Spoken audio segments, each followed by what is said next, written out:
Hello and welcome to episode 15 of Games Every Designer Should Play, the podcast that explores what aspiring and seasoned designers can learn from some of the greatest games of all time. I'm Stuart Lilford, the chosen undead of game design, and I'm joined by two crestfallen co-hosts. Very good, very good. I thought you were going to label us Ornstein and Smough, if I'm honest. You mean Ornstein and Smough?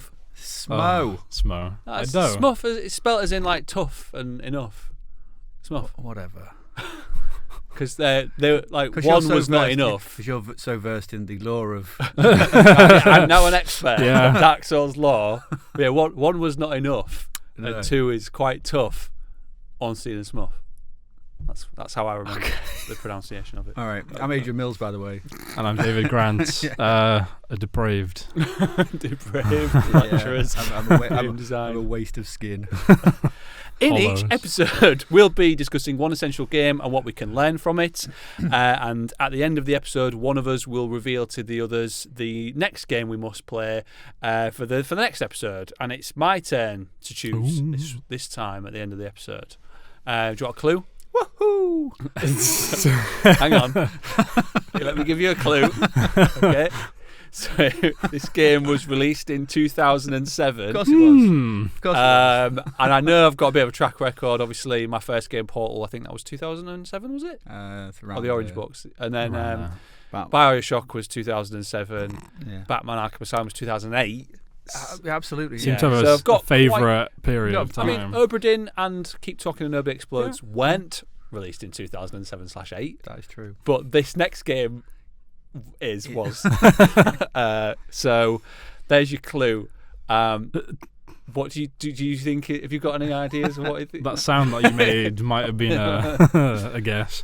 Yeah. We'll see. For this episode, the game we'll be discussing is Dark Souls. Finally. Yeah. It's been a long time coming, hasn't it? So I'm a game designer that's never played Dark Souls until now.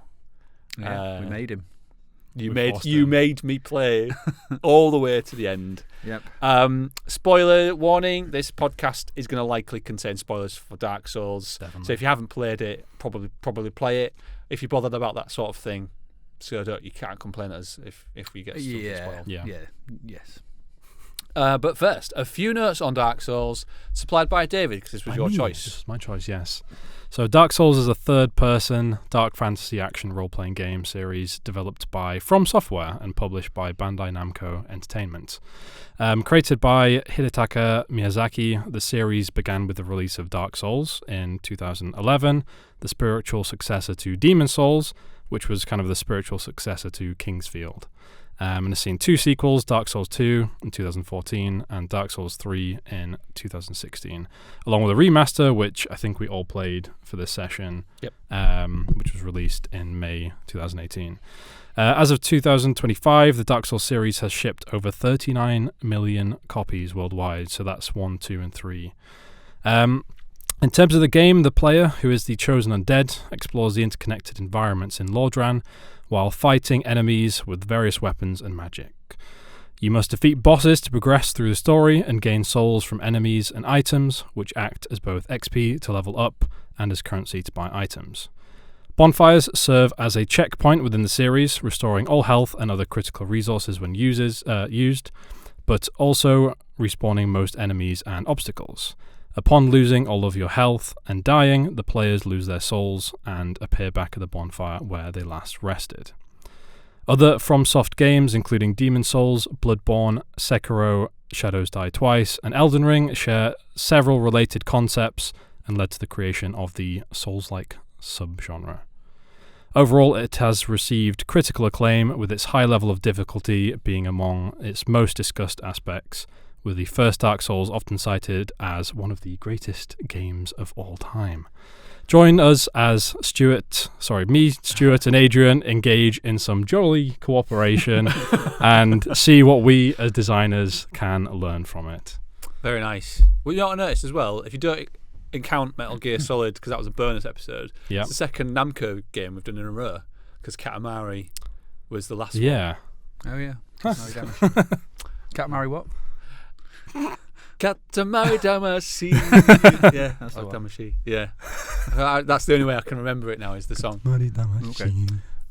So, obviously... Where to start? Yeah, obviously I was the only one who hadn't played this before. But before I give my take on it, I did want to know what your histories were with the game and why you both felt it was a game every designer should play. You can go first. I'll go first.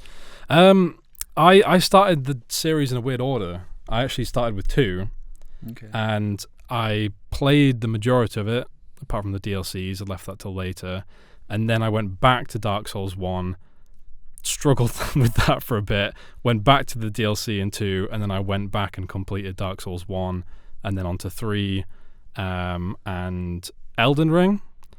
And then after I did Elden Ring, I went back to Bloodborne. So I've done it in like a very weird kind of order. But I don't know, it's just one of those games that I guess when it released, it was, I don't know, it kind of broke away from the formula that a lot of other games were doing in terms of how a lot of games in that era sort of had a lot of support and tutorials and sort of markers and things like that, and Dark Souls was this game that kind of threw away a lot of that. Didn't have it. And over the years it's just been one of those games that I've sort of partaked in terms of like the community, the videos that come out, the lore videos, which we'll probably talk about at some point, and I think just in terms of its design, its like level design, characters, it's just a really hard-hitting game in terms of just for me personally. Mm-hmm. Yeah. Okay. Yeah, Adrian. So I hadn't played the Kingsfield games, but I played them all in order and never finished one of them. So I got Demon Souls when it came out because I heard a lot of people talking about it, and it was people with that. And I thought I'll give it a go. It didn't twig. It just didn't happen. I was like, nope. And I think I wasn't actually sort of you need to go online with this, and I was like, I can't be doing with that. Tried Dark Souls, same thing happened. Tried Dark Souls 2, same thing happened. Tried Bloodborne, same thing happened. Didn't bother with Dark Souls 3. I'd learnt my lesson at this point. Yeah. And I thought these games they're just not for me. Then COVID happened, and in COVID, obviously we were in lockdown. I thought, what better way to, to sort of while away the time inside while there's a pandemic going on, than by playing a game about a Bloodborne curse, and played Bloodborne. And it twigged, it connected, it clicked, everything worked, and I went through Bloodborne. Then I went back, and I went through Dark Souls, I went through Demon Souls, I went through Dark Souls 2, Scholar of the First Sin at the time, and then I did 3, and then I tried to get through Sekiro, and I've nearly finished Sekiro. I still can't kill Sword Snake Ishin, god damn him. And I've done Elden Ring as well, and I've put hundreds and hundreds of hours into them all since then, Bloodborne especially, but Dark Souls as well, multiple times. And it was just, I think I was playing it wrong. I was playing it in a way that was we'll come to this, the way the game wants you to play, but it was Bloodborne that said get rid of your shield. Okay. And that's my play style. Yeah. I can't play with the shield. Yeah. I've tried, and it's just I can't do it. Yeah. Well, that was my play style was to use the shield. Yeah. So I suppose that's one thing, is that it's, well, for the most part, it's kind of open to players to choose how they want to approach the various obstacles. There's a lot of the game customizability with the weapons, the armor. You've got a load of starting classes at the beginning which let you choose what direction you want to go in. Yeah, get them to and we'll get on to the how you choose your starting class. But my main take from this was that so there was a game. So first of all, how many hours do you think I put in? So I played all the way to the end, and I played the DLC, and obviously we're recording this on the 2nd of March, and our last episode released on Christmas Day, which we recorded mid-December. So I've been playing Dark Souls since then. 2.5 Bearing in mind I've got 3 kids. Oh, obviously. Really? Yeah, I might not have mentioned it on the podcast before. No. That obviously impacts the amount of free time I'm able to invest in this. I'm going to say 98 hours. You're going 98. 98. Nah, Okay. I was just going to say 100. You're going to say 100. Yeah. Not that bad then. So I put in my Nintendo Switch says around 75 hours. Okay. That I put into. That's pretty good. Into the game. But what I will say is it never felt like I was wasting my time. It always felt like I had a purpose and something to do. Another obstacle I was trying to get over. It never felt like I was just like, not knowing where to go next, waiting for something to happen. Subnautica.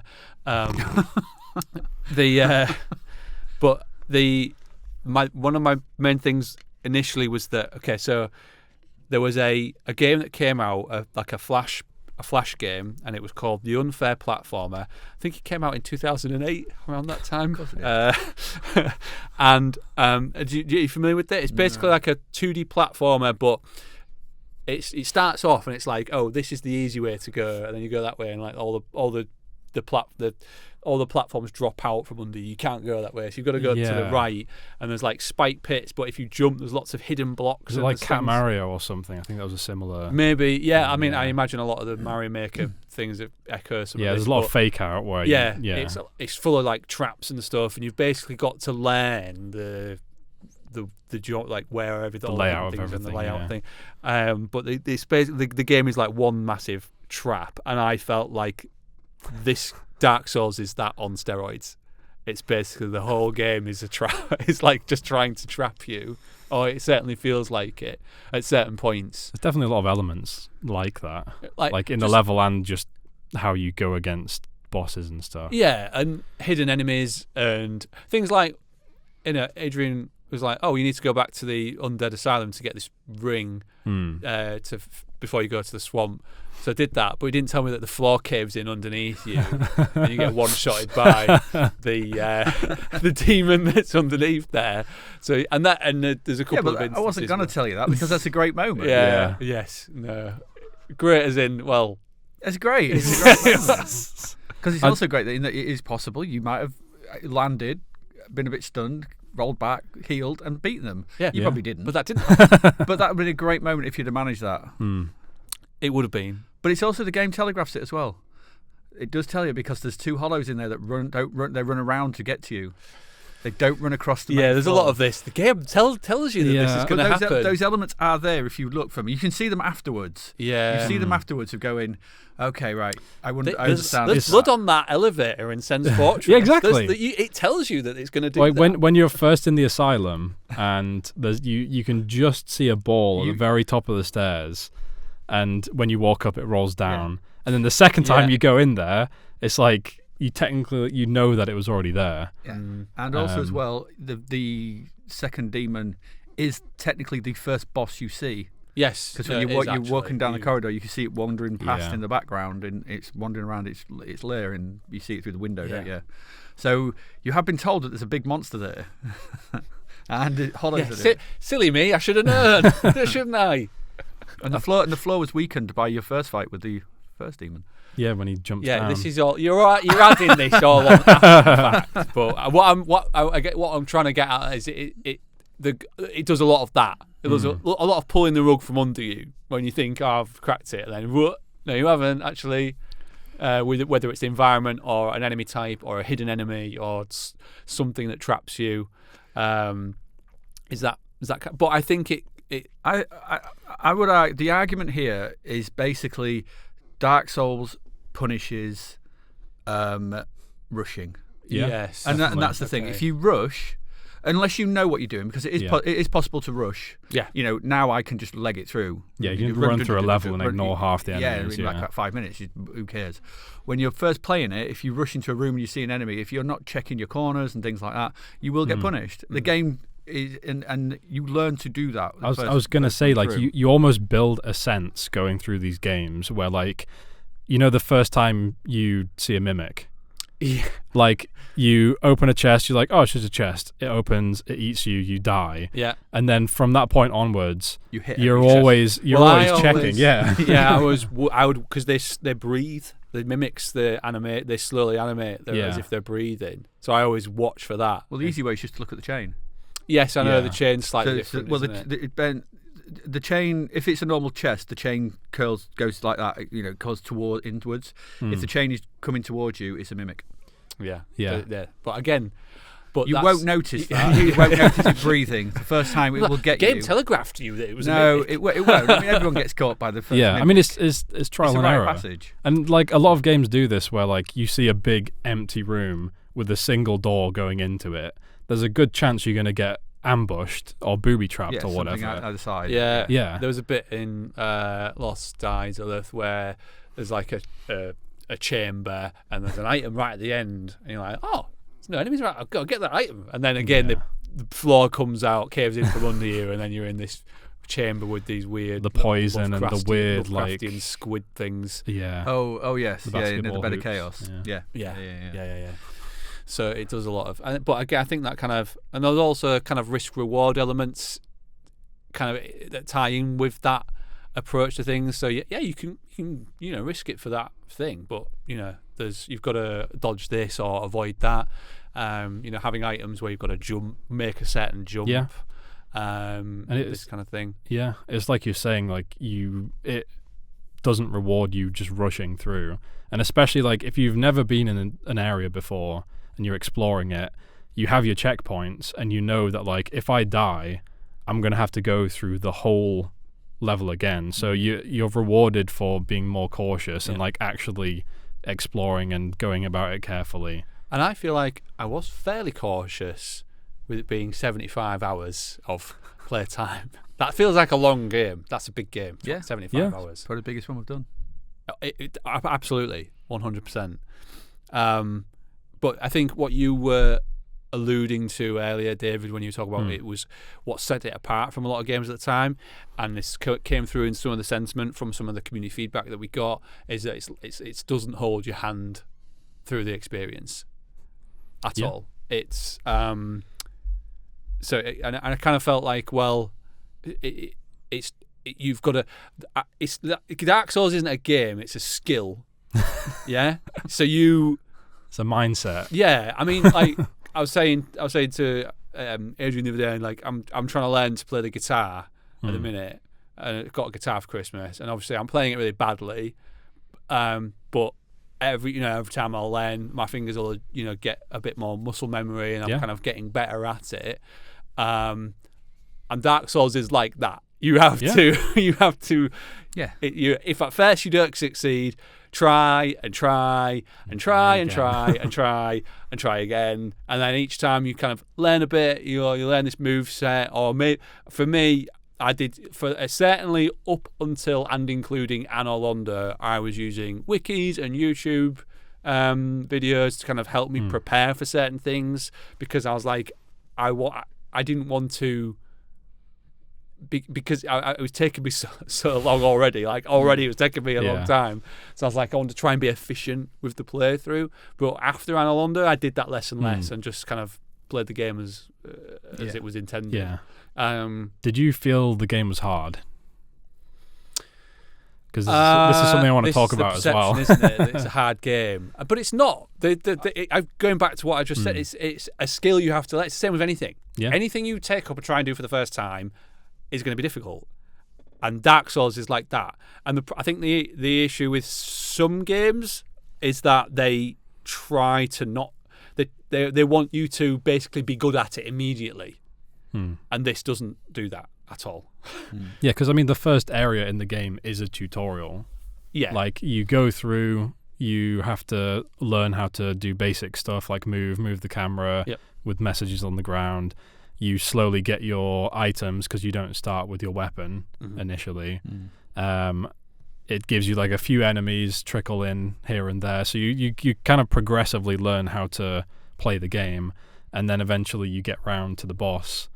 And even like just death as a mechanic, like when you first die to the boss in the first chamber, because a lot of people will go in and they'll try and beat it with, what is it, like the broken straight sword. And it kind of, at that point, the game teaches you, like, sometimes you do just have to run away and go in a different direction. There's a sign that says run, isn't there? Yeah, I think so. So I read that. Soapstone message. Yeah, but it's the same once you get to Firelink Shrine. You have the catacombs to the left. Yes. And there's a load of enemies. It's really dark. They respawn. It's horrible. Technically, you could just go down there. And I did try and go into the graveyard. Yeah, everyone goes to the graveyard. Yeah, exactly. I think the level design must be purposely built like that. Well, it's the first thing you see. Yeah, exactly. Yeah. And it seems like the way not the way forward, but the actual way is it's around this corner that you can't even see normally. I think that's probably the intention, is they've done that so you learn actually. I need to understand my limitations before progressing. Yeah, and like you don't necessarily have to just keep going in one direction. There are some options here and there. Yeah. But I think in terms of difficulty, is it a difficult game? That's like saying, is playing the guitar difficult? Yeah, if you've never done it before.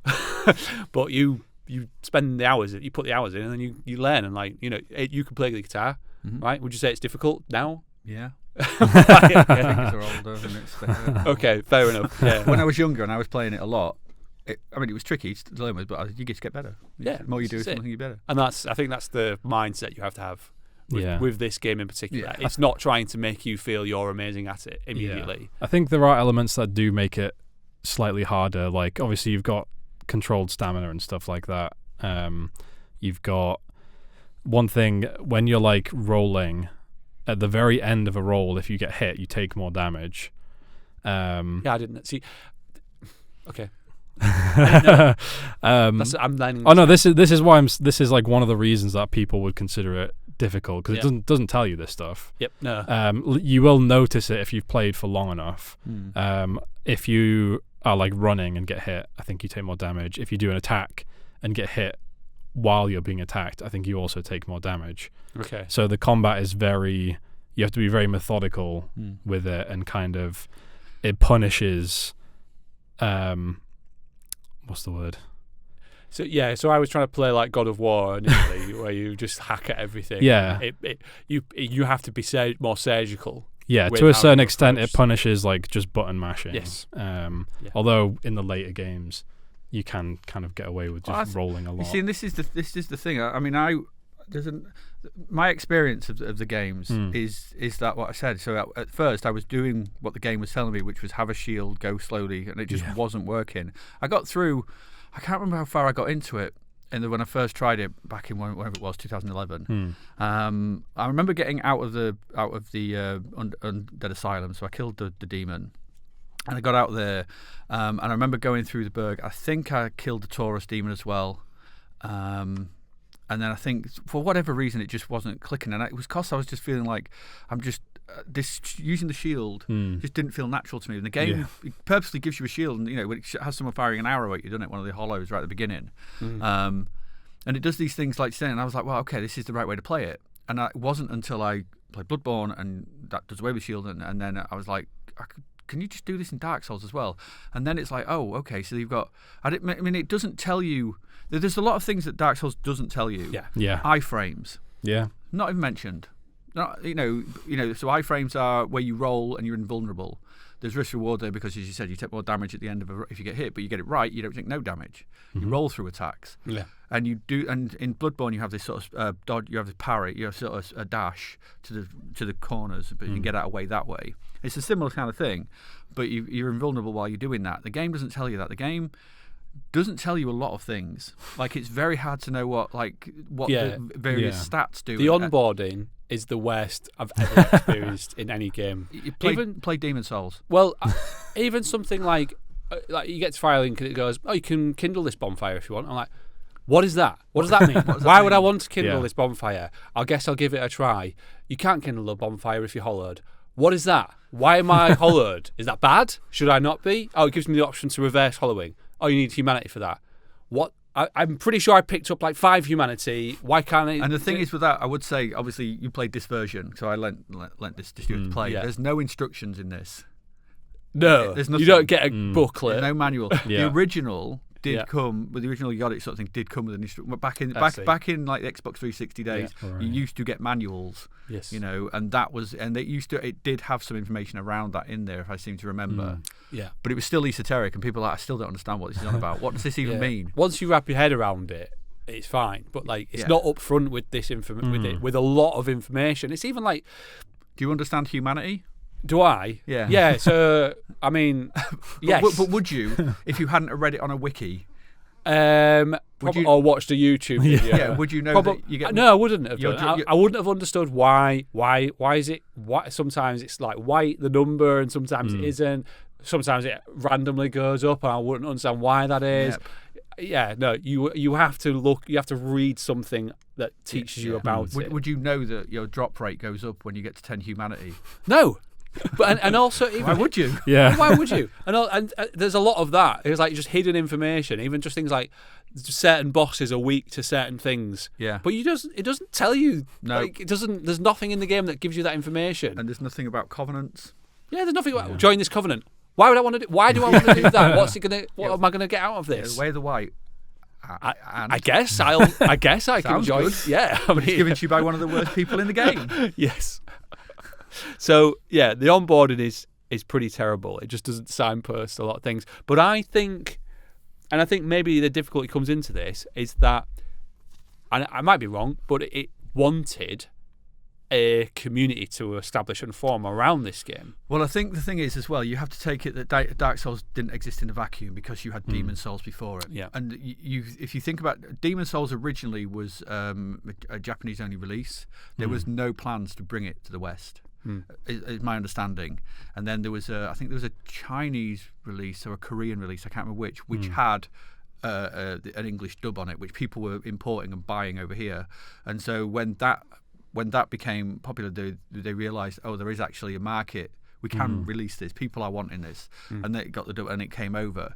So when we got to Dark Souls, the people who were into Demon Souls, they had a floor of knowledge. You know, they had this level of knowledge, because Demon Souls is, again, there's loads in Demon Souls that it's like it's even more at times like what it's arcane and stuff. And you're like, I don't understand any of this, which is how I played it. And I was like, I don't know what's going on. And back then I had a real like, I'm not going online, I'm not reading this, because I want to play it through myself and try and get through it. And it wasn't until I finished Bloodborne, and I did Bloodborne first of all without any help. I just powered through it when I finally did it. It was then I went back and looked at everything. I went, oh, there's loads more here, isn't there? And it helped, and you get more into it. But I think that's the thing. You have to, if you take Dark Souls just in a vacuum, it's really, you know, what the hell is this thing?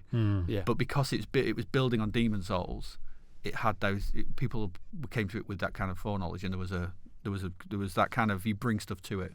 The things it did different, obviously, what it was. But I think the good thing what they were able to do and building on Demon Souls was like they weren't scared to just go, yeah, we're just not going to tell you, we're not going to help. Yeah, because this is don't forget, this is around the same time as things like you had Skyrim, Assassin's Creed. I was going to say that Prince of Persia game where you can die. Yeah. There was a big backlash, the Ubisoft one, the sort of cell-shaded animated one, which is actually a good game. There are some tricky moments in it, but there was a lot of backlash about that, because when he fell off a ledge, Farah, I can't remember the woman's name, she would grab you and pull you back up, and you'd be back at the beginning, of that section, which is like fine. You still got to do the section, and some of them were quite long, but there was a big backlash. There was a big like, I can't even die in this game. Yeah. So it was a weird space in gaming around this time, especially big budget. Yeah, stuff. and we started to see assist modes in things as well. Well, it all came about. I mean, most of it came about, I think, was because of achievement tracking.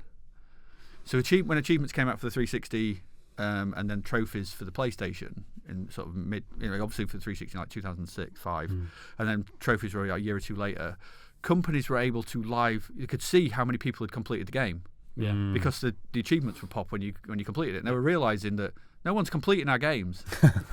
So like there was a big thing about like people are only getting like only 40% are seeing the third boss, right? And they were like, well, we need to let people get into, we need more help, and that was so they went completely in the wrong, the other direction. They course corrected too far the other way, and went, we'll let you do all the these markers things, tell you how to do all these different things. Yeah, and that's kind of where there was a lot of that going on around then. Yeah, but that community aspect, I think, is definitely part and parcel with Dark Souls. I think it's one of the reasons it is so successful and so popular.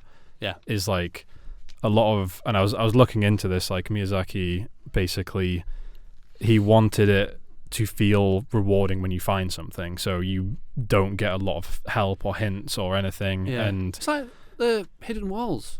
Yeah, random walls. It's not like Zelda where it's telegraphed and you can see, it's cracked, I put a bomb there, I'll get through. No, it just looks like every other part of the game. You would only know to hit it. It's even worse in 2. When they leave a message in front, and they're saying hidden wall ahead or whatever. Or you just roll into every wall. Yeah, but I'm joking. Yeah, like what's it? Is it whose bonfire is it near Quelaag? The shrine maiden. The fair lady. Fair lady. Yeah, that's hidden. That's very. Yeah. Yeah. And it's a covenant, and it also opens a shortcut. Yeah, if you give a 30 humanity. Yeah, which you could completely miss. Yeah. Most people probably would. You probably will. If you weren't playing online or you weren't reading the wiki. Yeah, we sent them to a completely different ending for a character. Yeah, that is one thing. Like, you do get messages. I don't know, when you guys playing, were you getting like messages on the ground and stuff? Yeah, I was playing online and got... Yeah. Yeah, because it was the only... Like, I don't know how I would have done the Crystal Cave without that. Yeah, but that's another like community... The invisible... Yeah, the community like dropping these aspect, messages to help other players, which is a nice touch. And there's... But yeah, I just think... Don't you just look at the snow?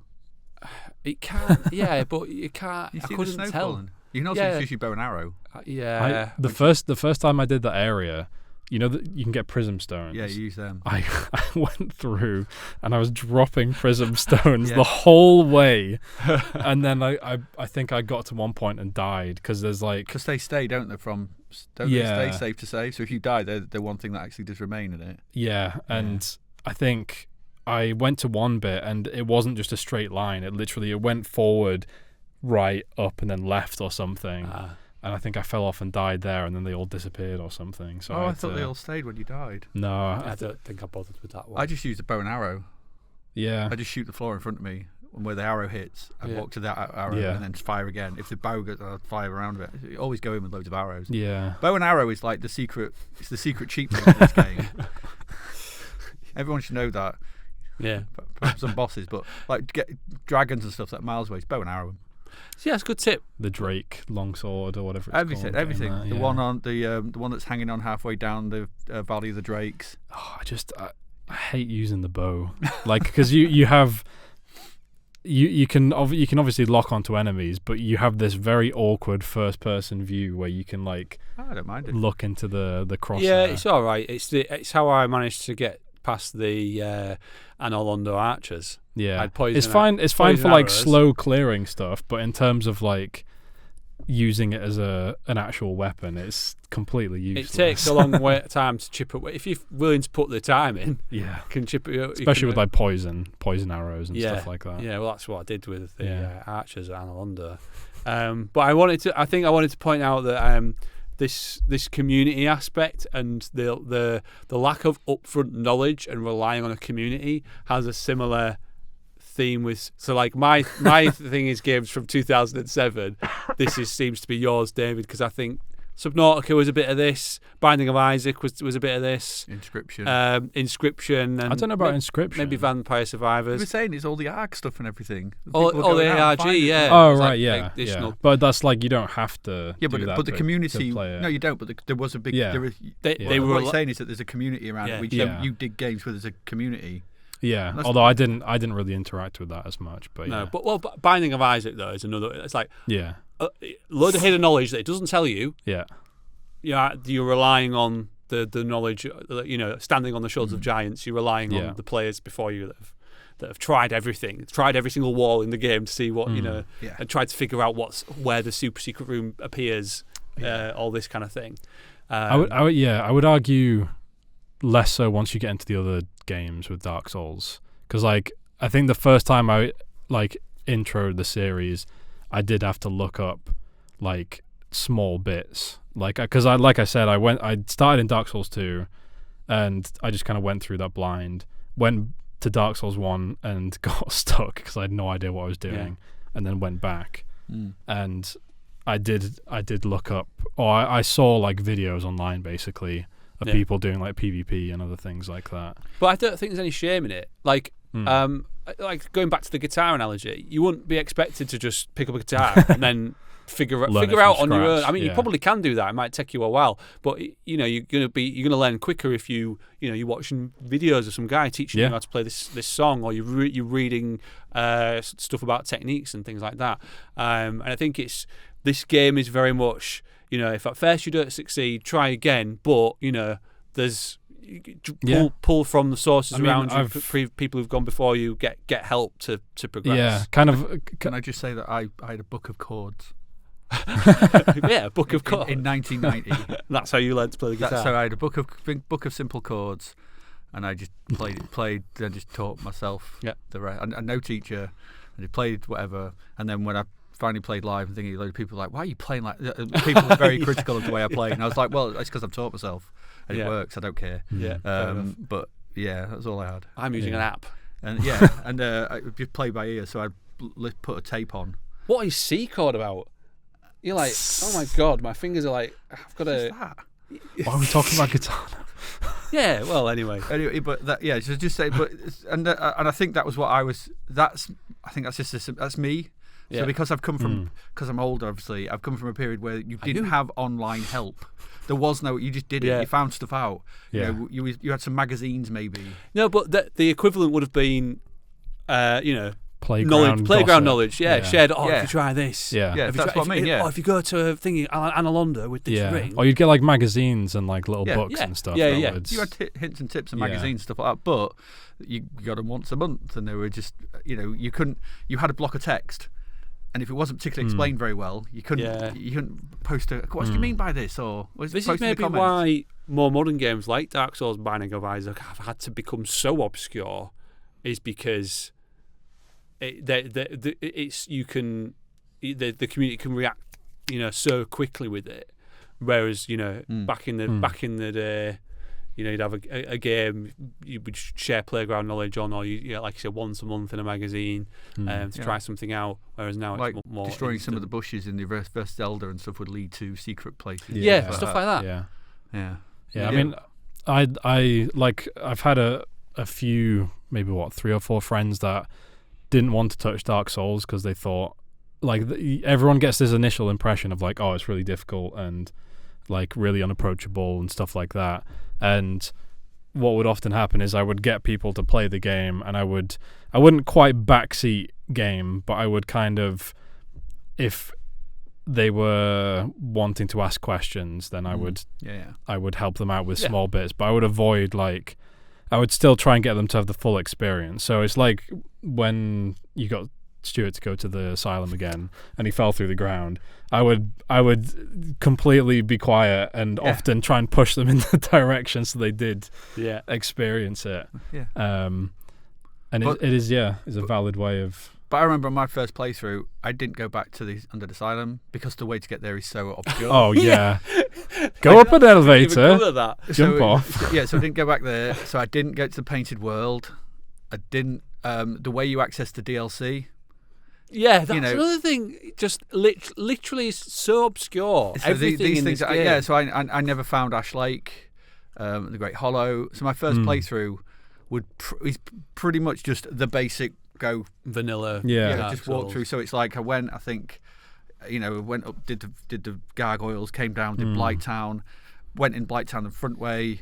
Because I didn't realise about the master key. Yeah. All the things you find out afterwards, all those, you make your way through it, and didn't find the secret door to the Fair Lady, all that kind of stuff. I just had no idea what I was.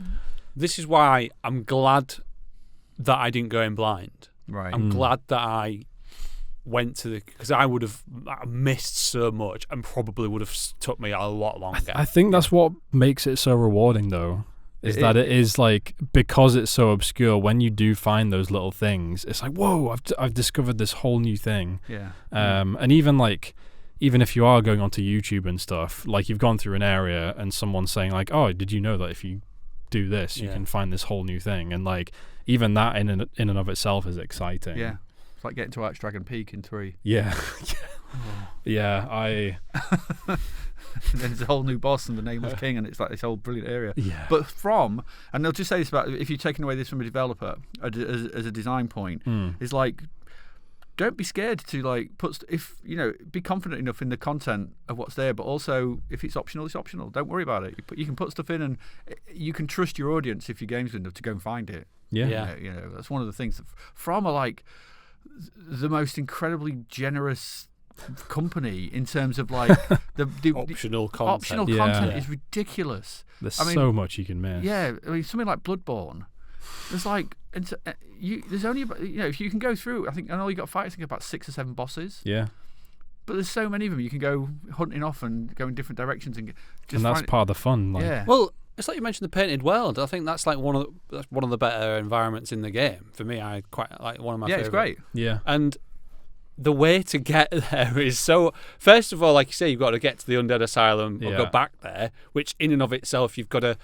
When you unlock the shortcut to the parish, you've got to step off the elevator at a certain point. Yeah. Then do some go along a little which you cliff, barely ever do. Jump across. Just roll. Never jump, just roll. Yeah. Well, roll onto a thing. Then you've got to climb up to set. Then you find a nest. Then you've got to sit in the nest. Well, plus there's the key on top of the little thing as well that you have to jump on. Oh yeah, you've got to get that first. Yeah. Well, if you want the rusted iron king, if you want the rusted ring, the iron ring, whatever it is, you need the key. That key. But and then in it, you could argue that is hinted because you do see a little glow. You see a glowing item on top of the building. Yeah. What you want about the key to get the ring, or the ring itself? Oh, the key to get. Yeah, and to get back. I've seen like not the ring itself. I've heard theories about the reason that key is on top of that building, and people fill in the blanks with Dark Souls, and basically someone had that who was being brought back by the crow, and they dropped it, and that's why it's there. They fell because there is a hole, isn't there? Yeah, that's the hole, and I think it's the dead person. I've read something like this. The dead person on the well. Okay. So people fill in these blanks. So the crow dropped the dead person onto the well. Yeah. Whoops! Don't need this key. Spat it out. Oh, well, the person had the key, I think, and maybe dropped it. Whatever. So that's how the key's there. So the crow coming back, something in the air, you would think, okay, I can kind of. Yeah, see, it was obvious. It was obvious what he was supposed to do. Clearly signposted. But you don't need that key to go back to the to get the doll. No. Yeah. Because the doll is in the where you started the game. Yeah. And then you get and then somewhere in Analondo you walk up to a portrait and get sucked in because you've got the doll. Yeah, but it's like I say, without community, I wouldn't have found half of the stuff. No, you wouldn't have. And you wouldn't have found Ash Lake, you wouldn't have found the Great Hollow. Yeah. I mean, I didn't even bother with Ash Lake. Oh, okay. I found the Great Hollow, but I didn't even bother going to the bottom of it. Yeah. You saw it and you're like, no. But the Great Hollow is behind 2 hidden walls. Yeah. So you get the first wall. Oh, there's a chest or whatever. And you think that's good. Yeah. That's your. Well, I think, don't you open it and it's got trash in it or something? Yeah, there's or an like item one which is rubbish. humanity or something. But you'd still think, okay, that's still your reward for rolling through here and coming up here. I don't know who. Then goes, yeah, I don't think that's enough. There must be something else here. And then let's not forget as well, what happens when you kill Gwendolyn, when you shoot with an arrow, and the whole thing about Analondo. And it's like, you could completely, miss that. And I did first time through. I didn't have any clue that was. You wouldn't have any reason to shoot her. And some of the bosses so hidden, like Gwendolyn. Yeah. That boss, just completely hidden. Because you've got to get the thing from. There's a ring in the ring in the catacomb. Dark Moon Sales ring or something. Yeah, you've got to find that to get that. And it's like, yeah. But that's what I mean. They don't, it's like exploration. Yeah. And I will say, like, the messages do kind of counter that a little bit. Like, if you didn't have the videos, if you didn't have the stuff online, you do still have the messages that people. Other players. Yeah. And So even though the messaging system is done in blocks, I guess it's so you can't put any profanity or anything like that, although they kind of get around that. Yeah. But the thing with that is that just to. I think because this was the thing back when I first played it on the Xbox 360, you had to have Xbox Live. Right. I don't think I had it for a period. I don't think I had it. So you could only play offline. Yeah. Which means you got none of those. You got no signs, no messages, no invasions, no anything like that. There's like a handful of in-game ones that from really the developer messages at the beginning, but like there was nothing. So it was essentially just an empty world going through, and I saw all these hidden secrets. There was no pointers. But I think that those signs are an attempt to bring that community element into the game itself, which I think is a smart move. It works quite well, especially for the game that it doesn't tell you anything. It's relying on other players to help each other out. There was a phone app as well that was made that you could use in the real world, AR sort of thing, and you could look around and you could leave messages. Oh, really? Yeah. Oh dear. Yeah. What? No, let's not. But yeah, I don't know if I heard it was a bit janky and didn't work particularly well. But there was a soap station. It might still be one. It's an AR thing. Yeah, but it's almost like hidden graffiti, almost, isn't it? You did a tiny bit of co-op, didn't you? Like when so I spent about 98% of the game as Hollow. Yeah. But there's a couple of times when I became human. So it was mainly boss fights that I was struggling with, and I thought I'll summon in some help from they have NPCs that you can summon in. So like the gargoyles, you can summon in Solaire. You can the gaping dragon I really struggled with. There's a few bosses that I really struggled with. The gaping dragon does have a lot of health. Yeah, and I think I struggled with it mainly because I was trying to use an axe, and the range, the hand axe. Yeah, the range just wasn't. I mean, it was great up until that point. Because you were a pyromancer, weren't you? Because that's what ChatGPT said I should be. It's the terrible. The noob one. But yeah, gaping dragon I struggled with, but then I eventually realised, a halberd is a better weapon against that because you've got more reach because it's quite a big beast. But I kept summoning in Solaire and Lautrec for that fight, and I don't know if it's a multiplier that it does with the HP. It does increase. But so because I was bringing both of those in, it must have just again, not something it tells you. No, not something it tells you. No. Eventually, I did I must have summoned them about 10. Eventually, I ended up just doing it hollow because I learnt the attack patterns and the moveset of the Gaping Dragon enough that I could chip away at it and avoid the attacks, and then did it eventually. But I think the only time I summoned in another player was Ornstein and Smough. Because you can summon Solaire, which I did do, and then there's what's funny? Smough. Sorry, go on. Smough. Oh, it's surprised you're not saying Ornstein. Or Ornstein and Smough. I'm a divorce lawyer. If someone Solaire for the I'm not getting divorced, by the way. Just that was a joke. Podcast. Happily married, three kids.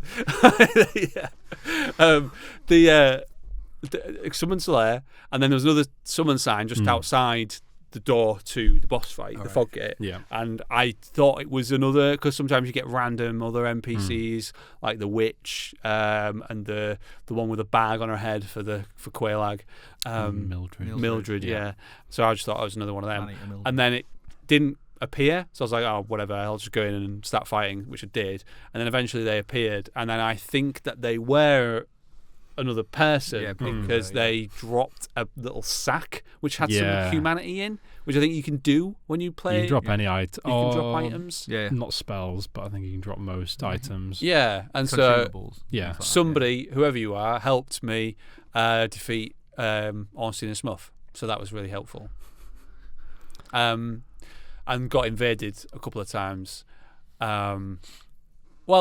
Because I was barely human. There was one time when I kept trying to defeat the Gaping Dragon, and one time I was like, right, do my humanity, go down, summon Solaire, went up to the fog gate, and then someone just came and kept backstabbing me, and I died, which was annoying. It was like the 9th time in a row trying to defeat the Gaping Dragon. I was like, right, so I've got to do it all again.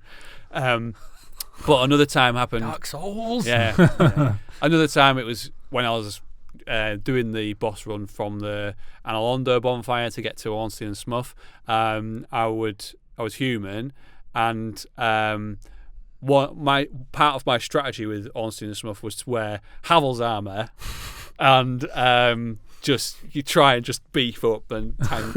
But because of that, another player appeared, and they were like basically naked, and all they were doing was running around me, backstabbing me over and over again. But because I had so much defense, I just wasn't going down. They just kept backstabbing me and then running around backstabbing me. It must have been so. It was obscene amount of times that I was backstabbed. But eventually, I had a Black Knight halberd, and I just started chipping away at them, and eventually I managed to kill them. They got trapped in a kind of.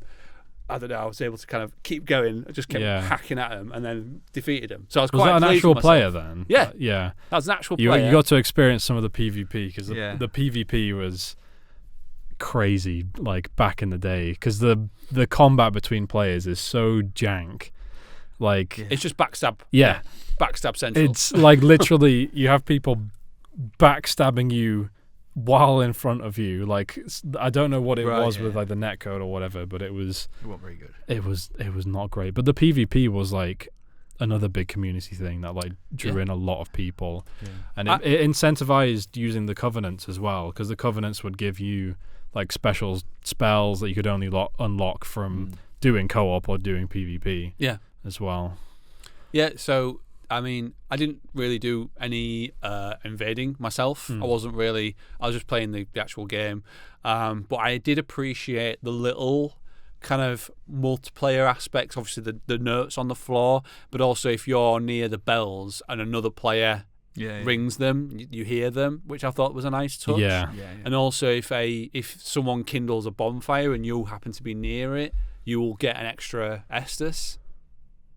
Don't you? Did you put like a message down? No, I didn't do nothing. I didn't I did nothing. There is a mechanic. There's a mechanic that if someone rates your message, you'll often get an extra. I didn't leave any messages, and it happened to me a few times. You just refilled your health, or is that later games? But I thought maybe. So there's times where I had like my max Estus was 5, and I'd suddenly appear a 6th one would appear. All right. It would make like a noise. And it might be something from what I looked at remastered. I don't know. Somebody, if somebody kindles a bonfire and you are in the vicinity, you just get an extra Estus. All right. There's also I don't know if you saw them in your playthrough, but you can sometimes see these white discs on the ground, and I think it's a really like obscure mechanic where if someone casts like a miracle, and you go and cast another one near it or something, and it boosts your miracle. Right. It's like a really... No, I didn't see any of that. I didn't cast any miracles. I was used to shield and halberd. It was a lot more common like back in the... like when everyone was playing it. You would But also you see bloodstains from other players, and you can see how they died. And obviously there's ghosts running around as well that you can see, which is quite cool sometimes. I mean, the bloodstain is another thing where... because you were saying with a lot of stuff, you don't see... or like if there's traps and stuff like that. Yeah, this is it with the mimic. Yeah. If you watch the bloodstain animation, you can see that these things happen. Yeah, so you'll see them get attacked. It does give you that information. Yeah. Yeah, it's all there. It's all there. Well, it's what I said about the game. The game punishes inattention and rushing. Yes. If you take your time and watch, and like you said, if you have the bloodstain there and you see the bloodstain and like someone gets grabbed and hoisted up into the air, and just chewed upon it, because you only see their death, you don't see what's going on around them here.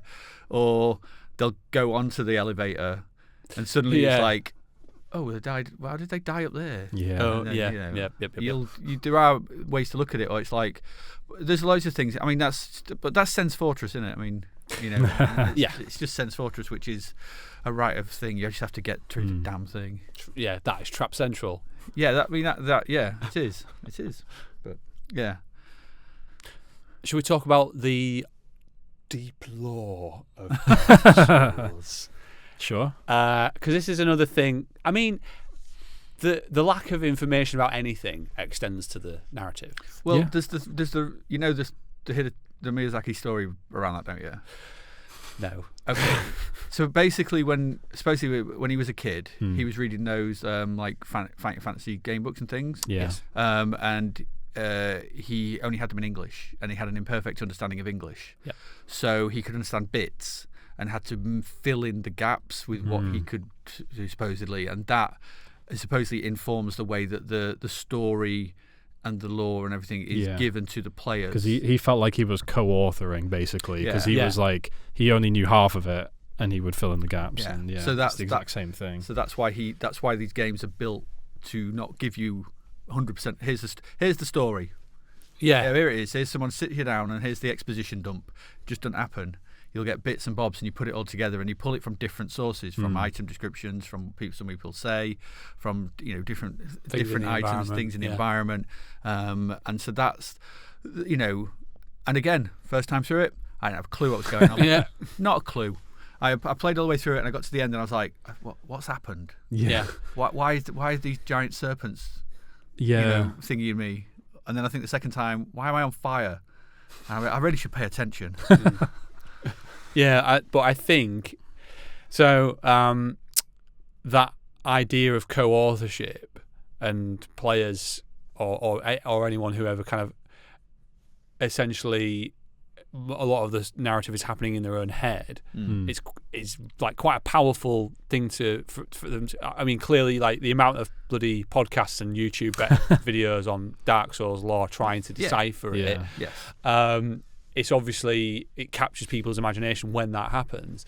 And I've referenced this GDC talk before, but there's a talk on 10 principles of good level design, and it's about this concept of the broken circle. So it's like an image of a circle, but it's not complete. It's like bits missing of it, and it's more interesting that it's more interesting to players that they get to, and more engaging for your brain, I guess, is that you're having to kind of piece things together rather than passively being told everything. And there's a bit in there's a book I reference quite a lot in some lectures, which isn't to do with video games, it's to do with comic books, but it's Understanding Comics by Scott McCloud. And there's a section on what happens between in the gutter in between the panels, and it's like the first section is a scene where it's like a guy with an axe and is about to murder a guy, and then it just cuts to a cityscape with like a scream above it. So obviously you as a reader don't see what happened, but you're able to probably put you make it as bad as your brain is able to kind of do, like, but it's not showing you, it's all happening in your head. And it talks about how that's quite a powerful and engaging way to tell stories, and Dark Souls absolutely leads into that.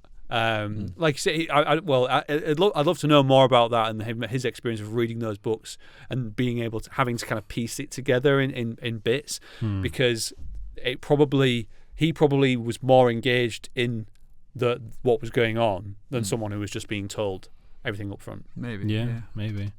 Yeah, the amount of inspiration he has from a lot of those old books and like manga and stuff like that. Like I was looking at those single player book action, what do you even call them? Fighting Fantasy game books. Yeah, where you're like There's loads of them in my office if you want to play some. Yeah, I mean I read some when I was a kid, and it's like versions where you sort of read a page, and then at the bottom you kind of have two options or whatever. Go to the other page, and then that continues the story, and you kind of form it yourself. But I was looking at some of the covers, and I don't know if I might just grab it quickly, but one of them is like, if you remember the DLC, what, for Dark Souls? For Dark Souls, yeah.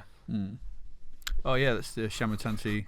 Oh yeah, the whatever the Sanctum Guardian. Yeah. But that's a legendary mythical beast, isn't it? But like the look of it as well is like very.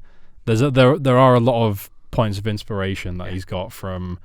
I mean, Berserk is a massive one, which we could always talk about, but he's not afraid to kind of take these cool points of inspiration and sort of reuse them in different ways. The narrative, it's basically like, what if Greek mythology, but in medieval times? Like, it's like Analondo is Mount Olympus.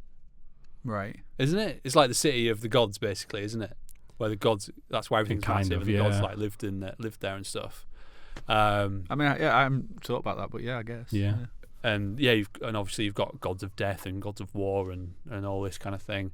So it's like their take on that. That is how I perceive it anyway. I mean, he's definitely had a lot of inspiration from sort of mythology from different cultures and architecture and all these different things. Like Anor Londo that's some cathedral or I can't remember where it is, but like very direct inspiration for that as well. I did think initially playing it there and watching that beginning cutscene that it sounded a bit guff. The narrative. It's like, like, what, goth? No, rubbish. Oh, right. Bit guff. Bit rubbish. A bit pants. A bit smuff. It was a bit smuff. Yeah. Ornstein and guff. But just the whole, in the before times, there were nothing but dragons, and then there was a flame, and some lords found it, and they fought the dragons, and then this, and it sounded like one of our students wrote it. I think the thing is, the thing with that intro sort of thing is that I think it's I always take it's just purposely written to be like myth and legend. Yeah, that's what it is. It's like Jason and the Argonauts, or it's that kind of like you said, Greek gods. It's not it is what happened, but I think it's just in the tales of old, and then you sort of arrive as the chosen undead, and it's like, well, this kind of happened, but the reality is much different. And I don't mind fantasy, but it's just it's a premise. It's a setup going, you're going to fight these four lords. Yeah, I mean, I said initially that's what I let a big sigh out watching that, but then. After after 75 hours of playing, I've been on the wiki reading about all the characters do, watching videos on all the lore and all the different stuff. So it does get you because you're like, because that intro is just the overarching. This happened, but it's not the most interesting thing about what happened, because the thing is with the storyline and the things like that is the clever thing this game does is with its characters. I think the main overarching storyline is fine. It's just this Age of Fire that's going out, but it's it's what it does with Gwyn, and so Gwyn is this this great. You see him at the beginning at the height of his powers, hurling, which is like Zeus. Is it like Zeus throwing lightning bolts, and he's like Zeus, and there's all that massive. Oh, it's a huge, powerful thing, and the whole game is. Gwyn all the way through it. Gwyn did all this amazing stuff and everything like that, and you get to him at the end, and he's just this old guy petering out. A husk. And the music. Who swapped his lightning out for fire? Yeah, and it's because he's burning for eternity. Yeah. True. Actually, that's the whole point. And so that the way that the game deals with that character in and of itself is quite unusual. Dark Souls 2 goes even a step further with Vendrick. Yeah. When you just find him just going around in a circle at the bottom of the castle. He's basically got dementia. He's just and Dark Souls 2 is all about dementia and everything. So there's these themes within these games.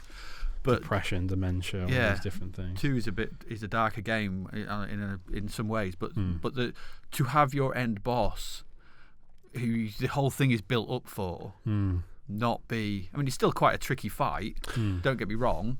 But it's his presentation and like it's this, it's supposed to be this bombastic, the big end, and then it's like, this old guy. Gaping Dragon gets a better cutscene than he does, doesn't it? I don't think Gwyn gets a cutscene. No, he's just stood there. Yeah, and that's what I mean. That's what I really like about it's so impactful. It's just and then the music, that soft, sad piano music kicks in, and you're like, okay, right, and then when you understand it, like at first I was like, when it finished, I was like. Oh, that was weird. And it's because I hadn't been paying attention properly, because I wasn't reading the item descriptions, I wasn't looking at stuff like that. I hadn't been to certain locations and got certain things. You put it all together, and it's like, oh, that's there's a sense of pathos in this game, with a lot of and it does that by not over egging the pudding. It does it by letting you fill in the gaps and be like, oh, you don't need to sort of feel sad. Yeah, it does its own thing. While we're on that boss fight, I hated it. Right. Because I hadn't parried or learnt to parry and riposte. I didn't bother. My play style was I had a bone wheel shield, which was massive, and I had my halberd, and I took a hit on my shield, getting with the halberd, and I had a set, and that's how I would like do bosses, right? And then this guy, who you can't basically attacks so rapidly that I couldn't get an attack in. I couldn't physically get an attack in, and even when I was like, all right, I'm low on health, you haven't got the time to take a swig of your Estus because he'll get you again. And what you should have done is found the secret door past the fair lady, fed a 30 humanity, gone rescued Solaire, and summoned Solaire. I considered it's right there, it's in front of you. I did consider it, but I thought, well, I didn't think it would be that difficult. And my issue with it though is, you have to parry and riposte. No, you don't. No. You do. I just told you I don't play it that way. All right, fine. It didn't allow me to do this in the way that I had wanted, and I didn't feel like it does that any other way. It doesn't go, here's a boss where you can only use magic. You have to use magic. Here's a boss where you have to use bow and arrow. That's the only way you can defeat them. But you did beat him. How did you beat him? I had to learn how to bloody parry and riposte, didn't I? Okay. And then did it in 4 hits. But it took me a while, and it took me, all right, I'm not even joking, 2 hours. 2 full solid hours of me over and over doing that same bloody boss run with those stupid Black Knights, doing the same thing, learning exactly when to hit the Black Knight so that they didn't take any, and then eventually, and also, I felt like it was a big anticlimax. I didn't know what had happened. I didn't know how to trigger the choice whether to burn and so I just saw an archway and left. But that was the serpent, the primordial serpent ending, and I was like, oh, and then they say some stuff, and then the game ends. Yeah, I was like, right, well, exactly. That's it. But yeah, I didn't enjoy that. But I did think overall the boss fight design is a good thing that we can coming back to things that we can take as designers. It switches it up.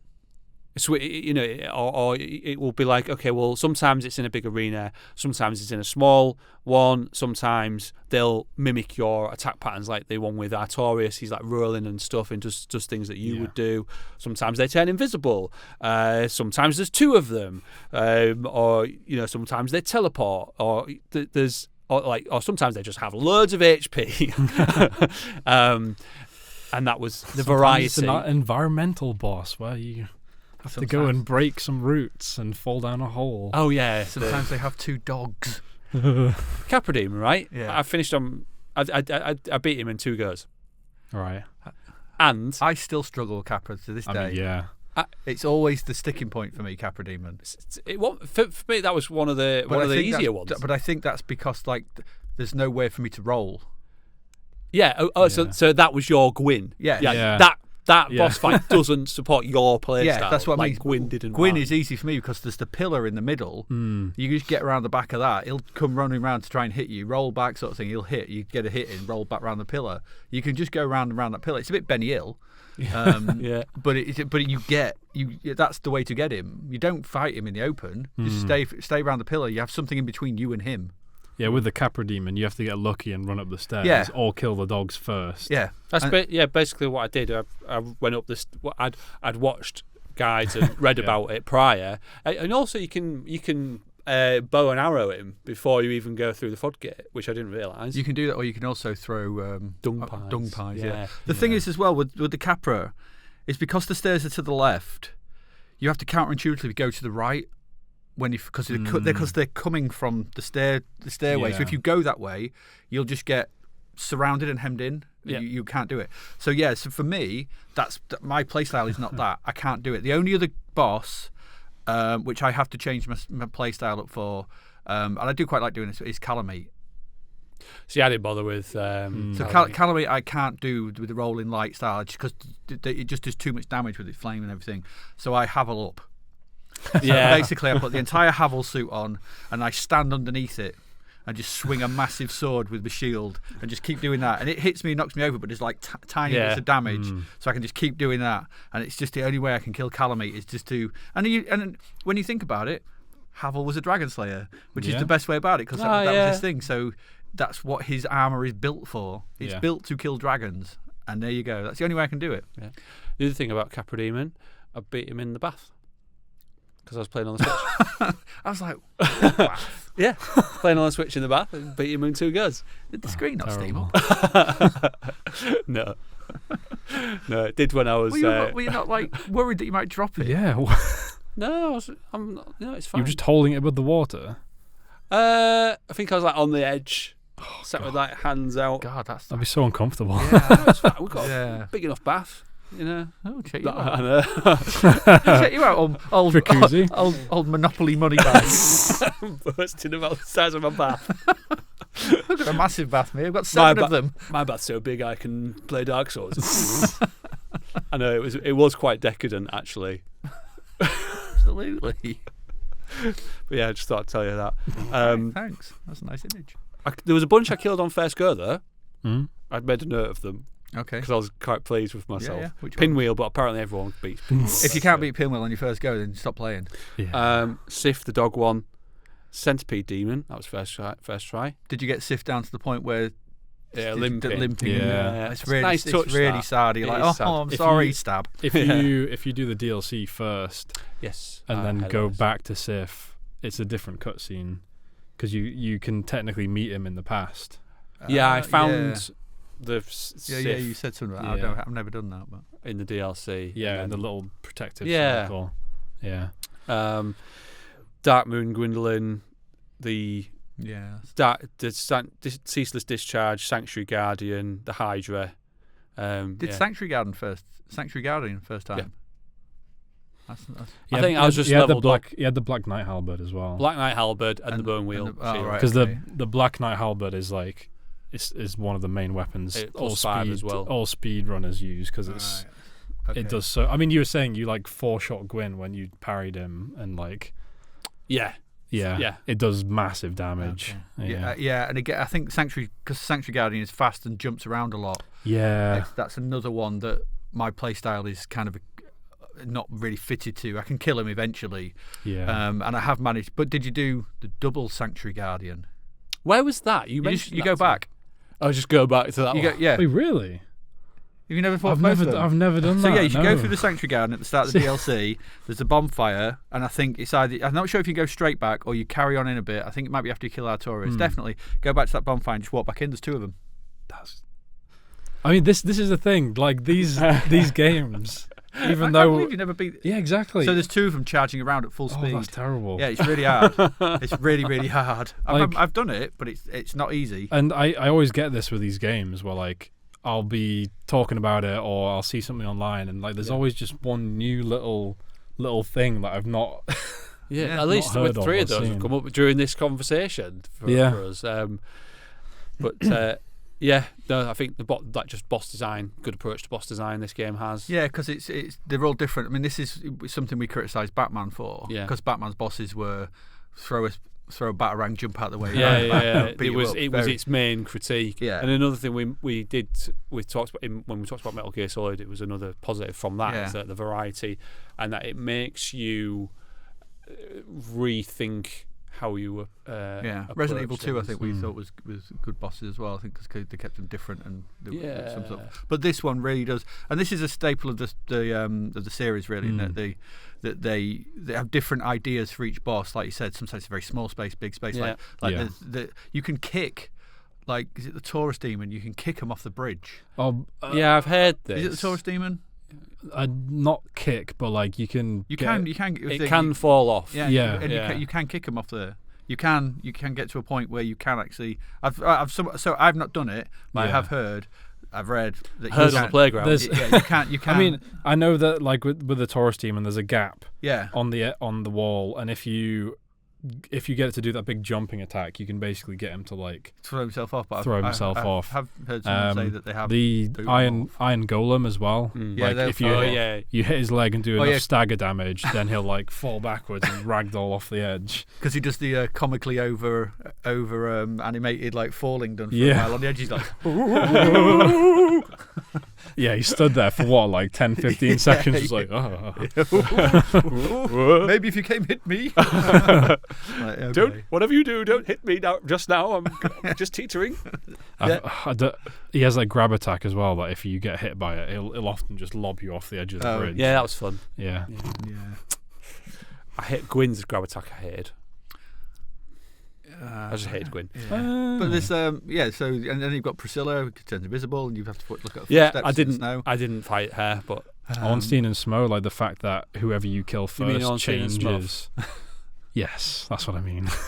But the way that that changes up the fight, and also the rewards you get are different depending on. And one of the things I like about I'm going to say Ornstein and Smough. I'm never saying Smough.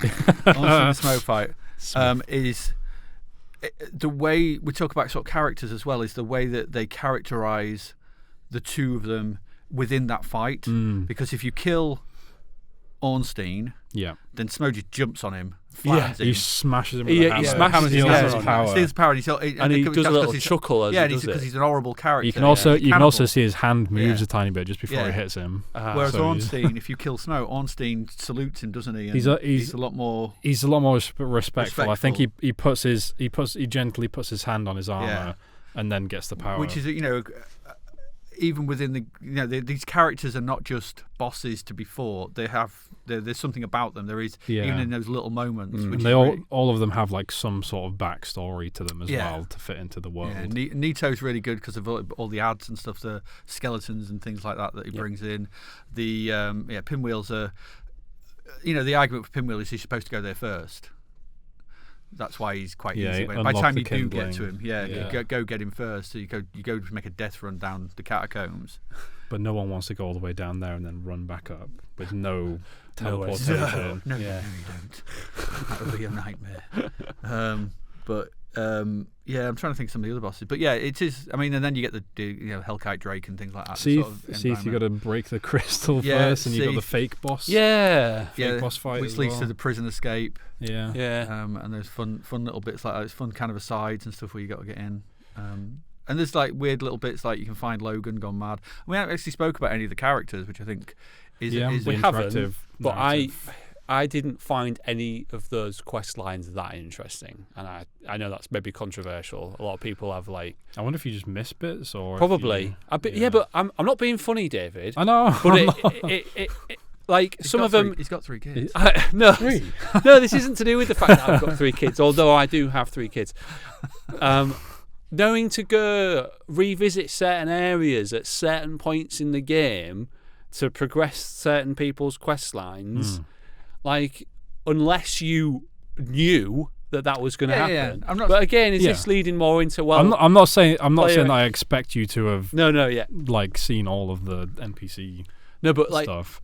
Is this again like making every player have a different experience? So some people will be like, oh, if you do this, then you'll see Big Hat Logan back at the Duke's Archives or all this. Or I think some of them are more. I think something like Solaire is a quite easy one to follow. Solaire's like the main guy, though, isn't I think Solaire and Sigmire. Yeah, but isn't there a point with Sigmire where you're supposed to go back into the swamp or somewhere? Yeah, just before and why would anyone? Because you're heading down to Ash Lake. That's when I always get to see it. Well, Ash Lake or the leeches there drop like Titanite shards, so you might be going to like upgrade your weapon a bit more. Yeah, but I wasn't. See, so the last time I saw him was. But you don't have to talk to him there. Yeah. You don't have to talk to him. Yeah, you don't miss anything from that. It's just a bit of dialogue and.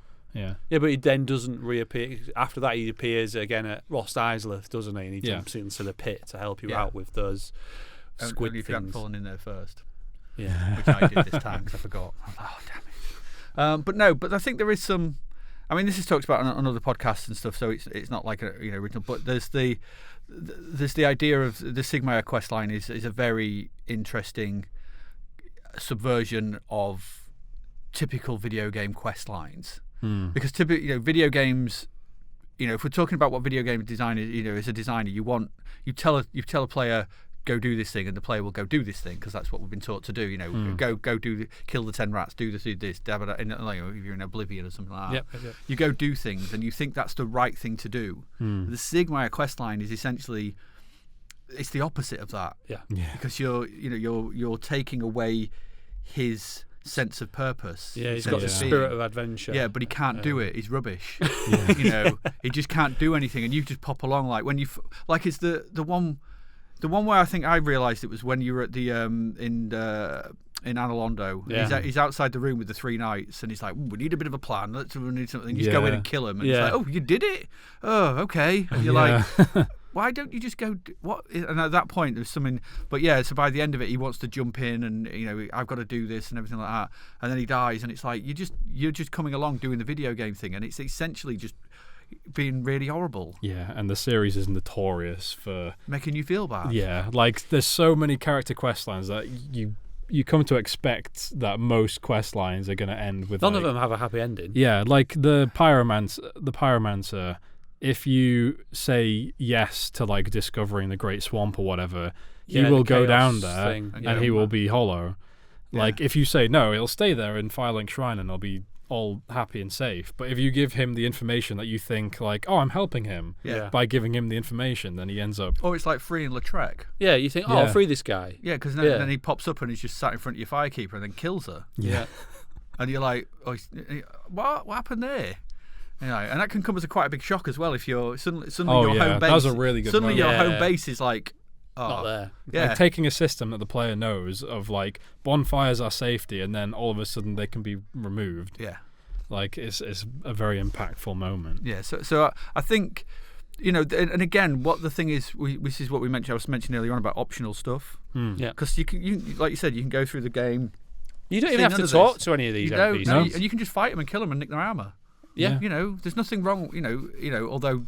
That can get a bit problematic if you hit the Crestfallen Knight quite early on at Firelink. Yeah. Because Dark Souls 2, you can kill the person that lets you level up. Yeah, you can. And just basically like soft lock yourself. Yeah, I've heard about people's worst mistakes and like attacking the blacksmith or killing the one guy who can redeem you if you do anger an NPC, the weird guy who stood Oswald. there. Oswald, the pardoner, who's in with the a parish. Great laugh. Yeah, they all laugh at you. Why do they all laugh at you? They're all a bit mad, aren't they?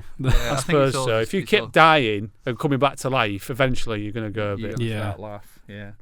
So there's again this kind of trusting your audience, trusting your players. If you're gonna take this as a design element, it's like you don't have to spoon feed stuff. Yeah. As long as it's kind of interesting to go find stuff, people will go find stuff. They will.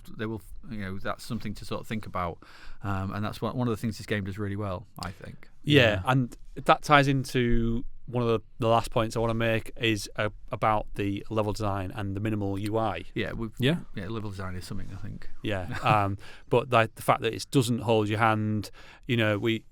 David showed me an image which was Elden Ring if it was made by Ubisoft, and it was just it was like a mini map, and it was markers and waypoints, things telling you what mission you were doing and what you needed to do. Yeah.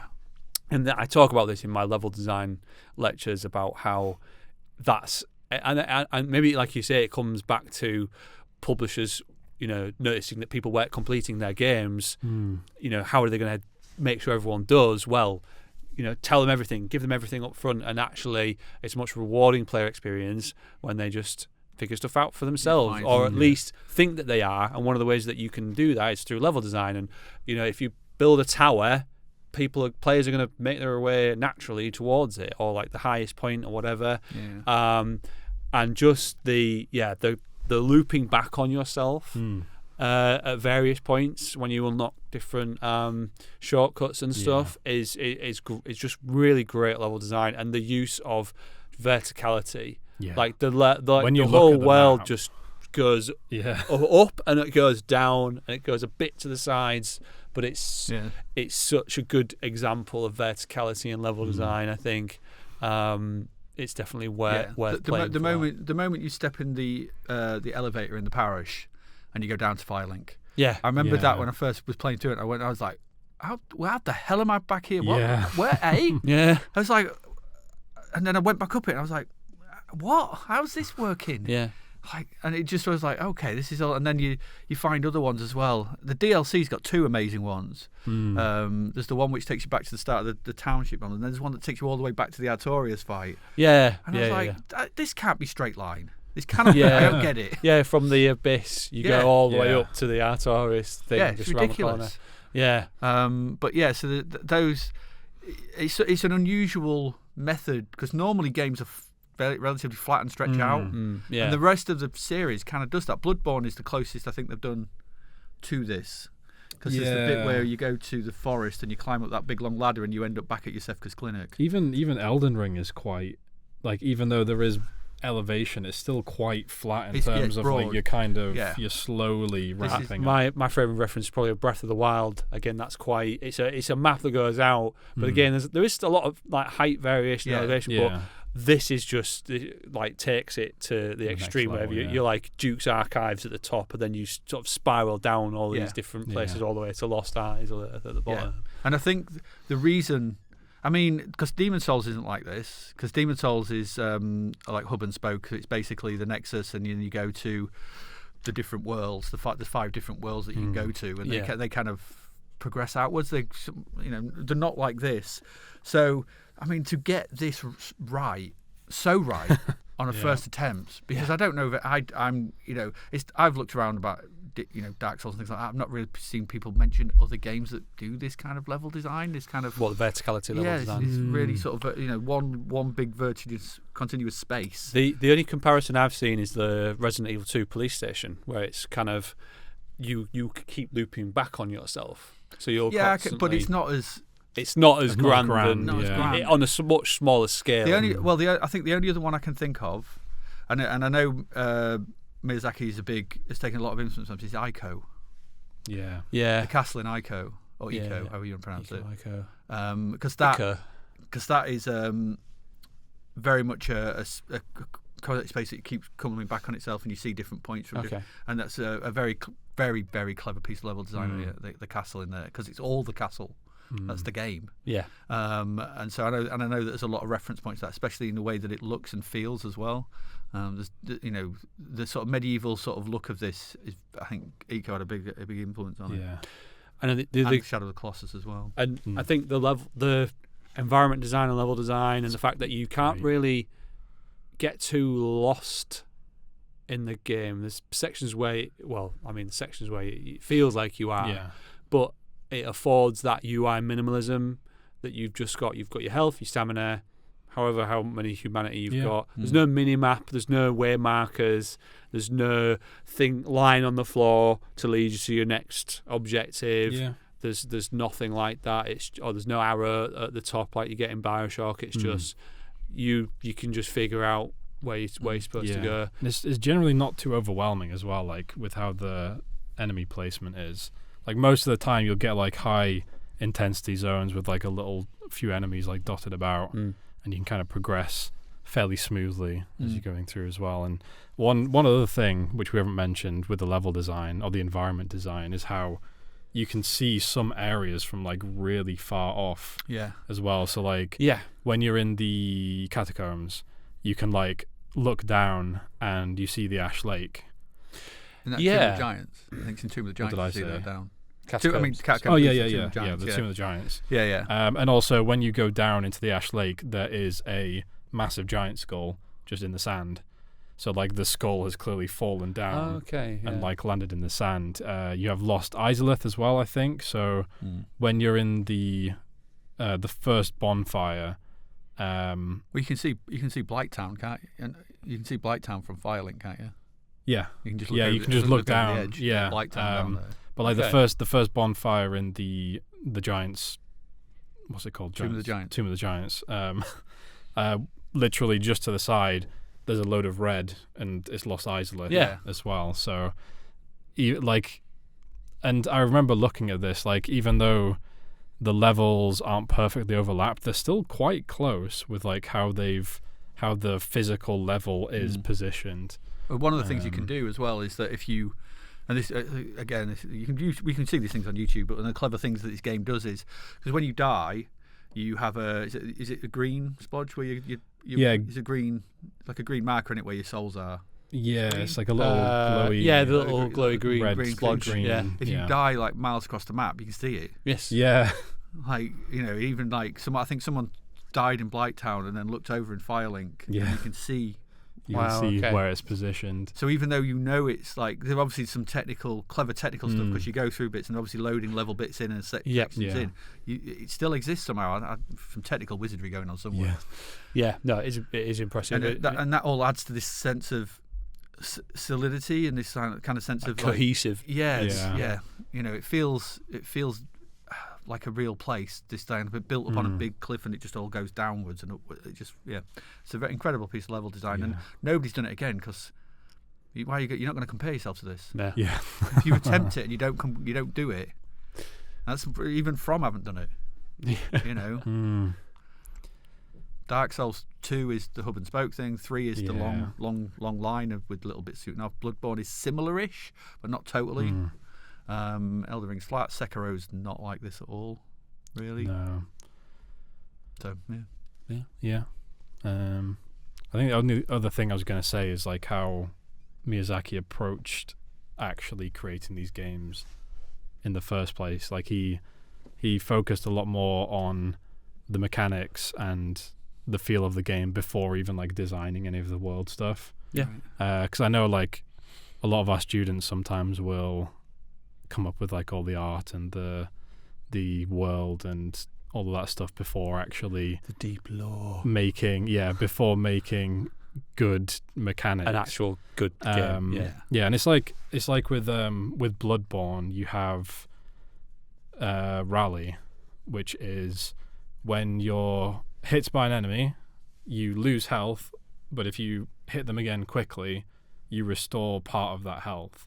Yeah. So it kind of incentivizes you to be aggressive and violent, and that is very much what Bloodborne is about. Like you're a hunter full of a world of like beasts and creatures that are bloodthirsty, and like that gameplay comes through with how they've done that. And it's the same with Dark Souls. Like the gameplay is you dying and repeating, and you're losing.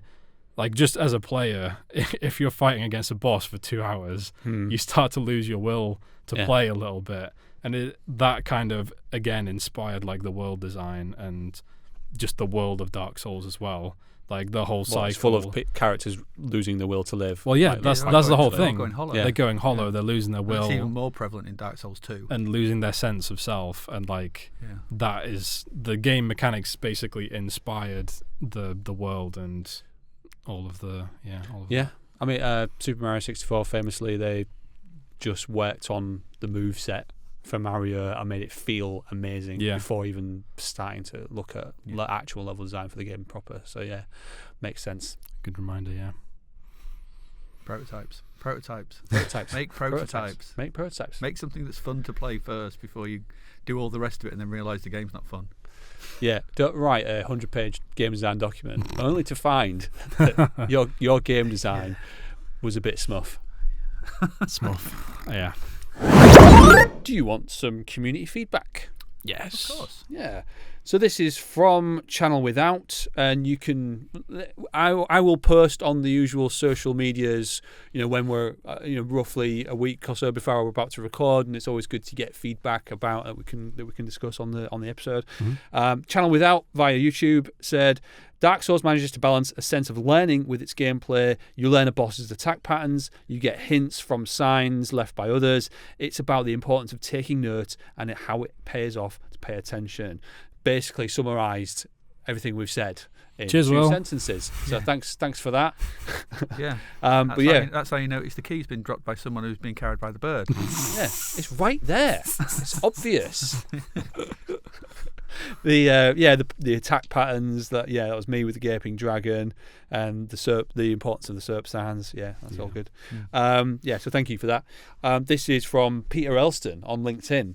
He says, "Ah, yes, the Souls. I first heard of Demon Souls, which is where it all started, back in the early 2000s, on the Guardian's live games blog. Lots of people on there were playing it and reporting moments of rage and or despair after accidentally falling off a cliff and losing all their progress. When I got into Dark Souls, it did take a while for it to really click, but now that it has, I find it hard to go most other mainstream games, just because they're too hand-holdy." Again, this came back to why we felt Dark Souls stood out. Dark Souls doesn't insult your intelligence and gives you the freedom to do stupid or foolhardy things as long as you're willing to accept the consequences. And again, risk-reward comes up again. The other night while playing Dark Souls 3, I had a moment of mild terror when I accidentally killed an NPC who was an important merchant. Luckily, it turned out that they respawn later. You have to really invest the time to get used to the games and learn how they work, but at least for me, they reward that investment. And so when you beat a hard boss or get to a new area, it feels like a real achievement. Yeah. And I agree with all the sentiments there, for sure. And again, covered a lot of the things that came up during our discussion. Yeah, so thank you, Peter. This last one's just Harvey Tonks or via email a list of 10 games that Harvey is suggesting that we cover on the podcast. Okay. Is this in relation to Dark Souls or just in just general? a general? Okay, right. Just a general. Do we give them a yay or a nay? Yeah, you can give a yay or a nay. I'll read them out. And we'll all of us say yay or nay. Baldur's Gate 3. Yay? Yeah. Maybe. Fallout New Vegas. Nay. Yay. That's 2 nays, 1 yay. Elden Ring. Right. It took me 75 hours to finish Dark Souls. How long is it going to take me to finish? Although saying that, now that it's clicked, maybe I'll be quicker. You won't know, it's massive. It depends on how much you explore. If you explore everything, it's going to be over 100. Way over 100. Nay, it's then. Massive. And I think we've just done Dark Souls, so I think it's one of them things. It's a very similar formula. Yeah. It's just bigger. There's more, obviously, a lot more to it, and there's the spirit. There's loads more in it. Yeah, but I think at its core, there's not much more that you would learn from it. Yeah. After we've covered this, so Expedition 33. Yay. Okay, I've not played it, but probably yay. Yeah. Persona 5 game of last year. Persona 5 Royal. It's put Royal, but I think he means Royal. Does he? I don't know. Is that what a cheeseburger in France? It's what they call Persona 5 in Europe. I've never played a Persona game.